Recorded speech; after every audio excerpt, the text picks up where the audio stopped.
In the coming weeks on Line Champions, we'll be taking you on a journey through the history of cinema. Each week we'll focus on a different cinematic subgenre, and this week we'll kick things off with a look at the most enduring of film ghouls, the vampire. Well, when it comes to early depictions of vampires in cinema, most people immediately think of F.W. Murnau's 1922 silent classic Nosferatu. But the truth is that the first feature film to feature vampire activity is a long-forgotten Australian production.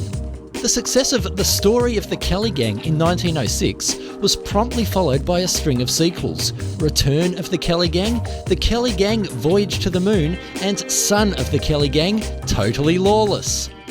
Now, this last one featured a storyline where the son of Ned Kelly had to drink the blood of his dying father on the fields of Glenrowan, which, in true vampire style, gave him the sacred powers of the Bushranger.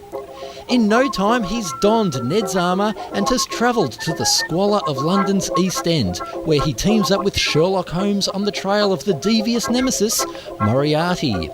But of course, to keep his powers, he needs to keep drinking the fresh blood of victims of police shootings in London. It's a little bit implausible, but if you want some leave your brain at the door escapist fun, you could do a lot worse. In the 1930s, Bela Lugosi's black-caped, slick-haired Count Dracula had become the archetypal vampire. But, like all great archetypes, he fell victim to parody.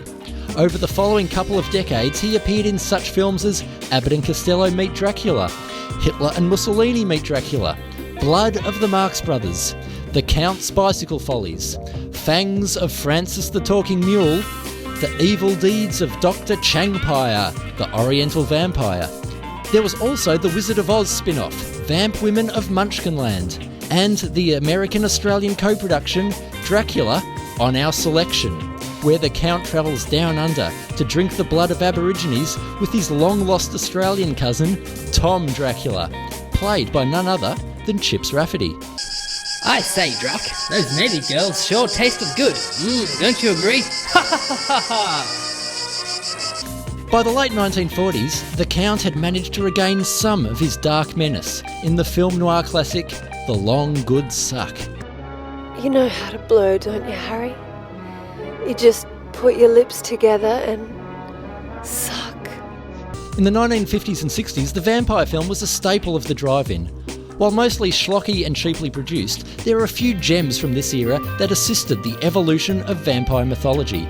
These included I Was a Teenage Werewolf Vampire, blood-sucking communists from Mars, the cross-dressing vampire film Dracula or Draculina, the JFK conspiracy thriller The Vampire Went Down to Dallas, and what are believed to be the only Transylvanian westerns, Crypt of the OK Corral, and its sequel, Full Moon of High Noon.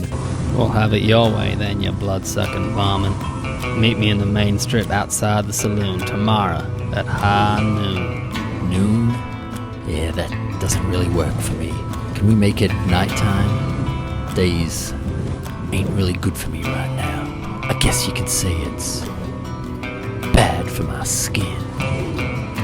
The vampire film also reflected the radical social change of the times, primarily from maverick director Norman Borman and the Dopula series of hippie vampire films.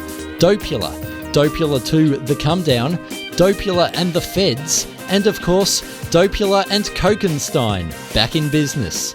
With the relaxing of censorship laws in the 1970s, the vampire myth became ripe for the burgeoning erotic film market, led, of course, by the French, with such softcore fare as Mes Dames Vampires avec le Derrière des Grandes, Transylvanie Décolletage, and Nosferatu Cucumber. In modern times, the vampire has become younger, cooler, and with more Catholic values than ever before, with millions of young moviegoers flocking to see any number of films about virgin vampires staring at each other. And what of the future of the vampire film? Well, maybe there are clues to be found in the upcoming M. Night Shyamalan film, The Dead Vampire, where audiences will be left guessing right up to the end whether the titular dead vampire is really dead, or if he's been alive all along. My money's on the latter.